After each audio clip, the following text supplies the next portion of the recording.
I'm just going to be blunt about this. A fit leader is a better leader. A fit human is a better human. A fit you is a better you. Another way to put this is a less fit version of you is a worse off version of you. So let me call out a few obvious things here. A fitter you is more productive, more energetic, happier, less stressed. There is not one part of your life that can't be improved by your fitness. And this is because our fitness impacts both our body and our mind. And these are the only two things that we use to navigate and impact our world. So when it comes to leadership and self-leadership, our fitness, it either amplifies or dampens our performance. When we're fit, our performance is amplified, obviously to the positive. And when we are out of shape, our performance is dampened. Now, common teaching tells us that better fitness means more energy, higher energy, and this increases our output level performance. But it's more than that. It's much more than that. And today, we're talking about the undiscussed and under-discussed impacts of fitness on our performance, both as a leader of people and as a leader of ourselves. Now, once you recognize that fitness is more than just having energy and maybe some abs, you won't look at it the same. You'll understand how it impacts every area of your life. So let's dig in. First, let's get some of the more common topics out of the way, and we won't spend a lot of time here. Many of us exercise because we want to look better, and that's great, and it works. Workouts build muscle, they burn fat, they change how we look. And obviously, it's okay to want to look better. I mean, from my perspective, each person should strive to look however they want to look, especially if they want to do that through exercise. And workouts build confidence, creates discipline, and they have a host of other side effect benefits. And we can cover those in another topic. But exercise, it's good for our health. We know that. We know that cardiovascular health improves with exercise. We know that it helps us live longer. Exercise gives you more energy, but there's more reasons that we don't consider that I want to cover. And these fall into three different realms. There's physical benefits, there's mental benefits, and there's situational benefits. Let's cover each in turn. So I spoke about fitness levels and energy levels, and I want to go just a little bit deeper on this. Exercise can make you a physical badass. When you are physically fit, you are more capable, period. Now, what do I mean by capable? I mean that you can do things that an unfit person simply cannot do. You can perform at a higher intensity for longer periods of time. And your added strength and endurance mean that you can move your body in ways that a weaker version of you can't. Okay, so what the heck does this have to do with leadership and self-leadership? Everything. I mean, think about this. What are the things that you want to accomplish today or this week or in your lifetime? Accomplishing those things will require work. They will require that your body does a physical task of some sort. I mean, shoot, even writing is a physical task. Speaking to a camera to you is a physical task. When you have strength and endurance, you can do small tasks and big tasks easier and for longer. So you need to weed the garden? Done. You need to clean the house? No problem. Do you need to then go play with the kids? Cool, already did it. Do you need to lead by example at the office and help move office equipment around? Awesome, you've got it covered. Your elevated fitness gives you a larger reservoir of energy to draw upon. Now, while weeding and cleaning may not be great examples of self-leadership, they are tasks that you may have to do. But what about bigger items? What if you want to create more memories with your kids? Can you go on a weekend hike or adventure and keep up with their energy? Can you go on an excursion with your spouse and maintain the physical energy needed to enjoy those new experiences? Your physical fitness will dictate how you show up to these events. And I can't tell you how many leaders that I've worked with who come to me and they say, I get home from work and I'm just so tired, I don't have any more energy to give to my family. And I'm not okay with that. I want to be able to play with my kids. Our energy levels contribute to the relationships that we build. More energy equals more time to connect and stronger relationships. Now, while the physical benefits of fitness are clear, let's dig into some underappreciated benefits, right? Those of the mind, because exercise impacts the brain just as much as the body. And this is an area where most people just are unaware. Would you believe me if I told you that you were smarter and more creative after exercise? Well, there has been research to demonstrate this. The most famous research on this was actually done on a PE class given to students in North Carolina. And this story is actually described in the book Spark by John Rady. I'll throw a link to that in the comments. I highly recommend you add this book, Spark, to your library. It's about exercising the brain. It's fantastic. But the story I'm referring to is about the 0-hour PE program, and it was implemented at Naperville Central High School in Illinois, I believe. Now, this program was one of the most well-known examples of how early morning physical exercise positively impacted students' academic performance across the board. So let me give you a quick summary. So 0-hour PE was physical education activity was done before school, and students participated in aerobic exercise first thing in the morning. Now, the program was initially introduced to help students improve their fitness levels, but it was later expanded due to the positive impact that it had on their academic performance. So students were given heart rate monitors, and then they would run, and they'd have to keep their heart rate at a certain range. And the results were crazy. Students who participated in 0-hour PE, they showed improvements in their grades across all their subjects. All freaking subjects. That is nuts. The school reported that these students were more focused. They had better attention spans. They performed better on tests. And not only did they get better grades, but they scored higher, significantly higher, on standardized tests compared to the students who were not part of the 0-hour PE program. Now, you might be asking, why did morning exercise improve their ability to learn and mentally perform?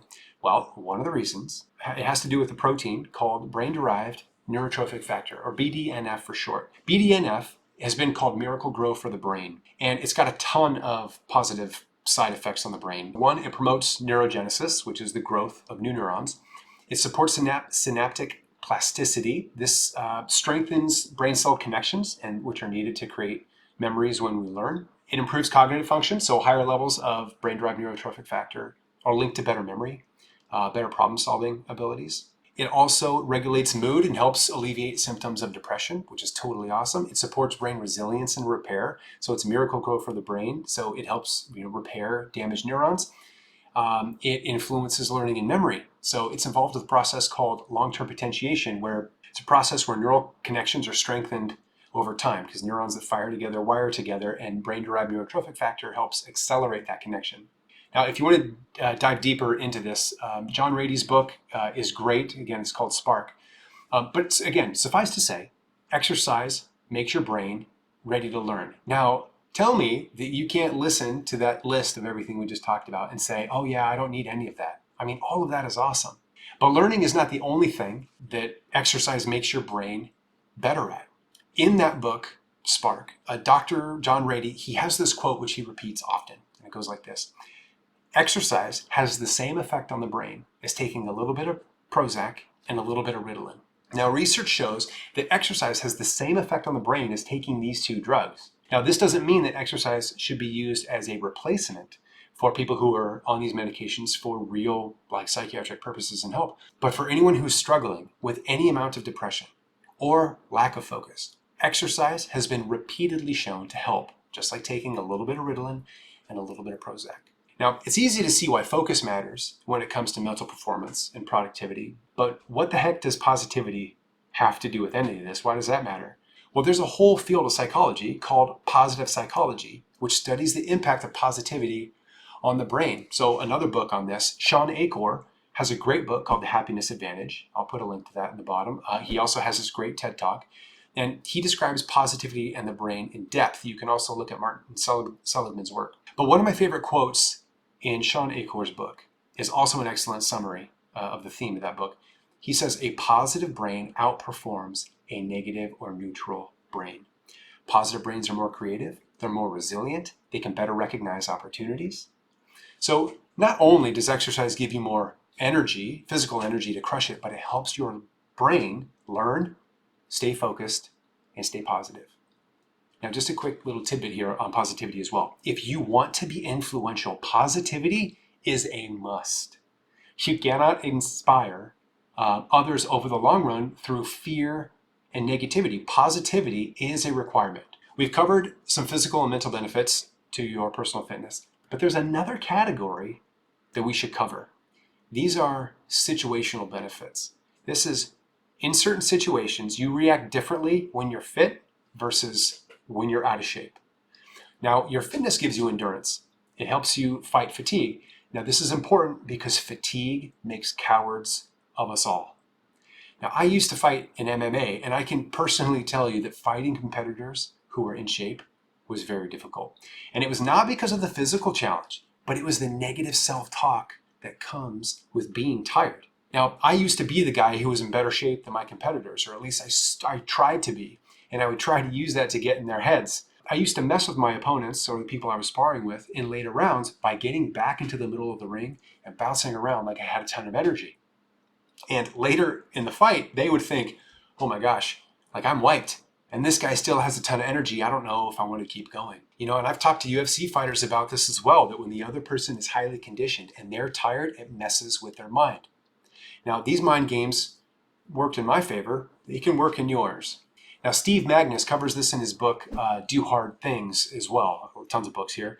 But he summarizes research, and he says, when we get fatigued, our brains naturally shift to the negative. Now, as a leader in work and in your own life, a positive mindset is crucial to your success. We already talked about how a positive mind outperforms a negative and neutral mind. Your conditioning fights against negativity or the give up attitude because you're tired. Now, another area we don't talk much about is confidence. Not only is positive self-talk crucial for confidence, but knowing that you can physically overcome any challenge in front of you is a great way to build self-esteem, because strength is empowering. This confidence, paired with a strong physique, it also contributes to your presence. When you walk into a room, you bring with you a sense of gravitas, or not. But think of Tom Cruise walking into a room. Walking tall, a little bit of swagger. A strong version of you is more likely to enter a room with that same presence. Walking tall, a little bit of swagger. But when you're out of shape and fatigued at the end of the day, how likely are you to show up with the energy and presence required to be a good leader? Again, for yourself and for others. In challenging situations, you can show up with a positive affect and ready to crush it, or you can show up with fatigue and the natural negativity that comes with that is very difficult to mask, that is very difficult to hide.